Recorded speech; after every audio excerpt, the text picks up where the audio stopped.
Good morning, good afternoon, good evening sa inyong lahat kung saan kayong lupalok ng mundo nakatira.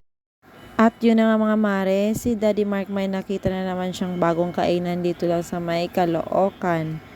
At yun na nga ang pangalan ay Tiki's Frap and Burger. So ngayon ay papasok na tayo dito sa Tiki's Frap and Burger. Maliit lang po ang espasyo niya mga mare. At yun na mga mare, si Daddy Mark andyan na sa loob. So tayo ay nagbe-video mga mare. So libutin mo natin ito mga mare. Maliit lang yung espasyo niya. Yan. Sa baba niya mga mare, may dalawang maliit na parang kwarto yan. Kwarto or kubo. So ayaw ni Daddy Mark yan mga mare. Kasi daw, ang hirap daw tumayo. At totoo naman talaga mga mare. At yun na mga mare, totoo nga yan chismis nila. Masarap daw yung chicken wings nila. Yan, 6 pieces yung in-order. Ayan, gutom na gutom si Daddy Mark.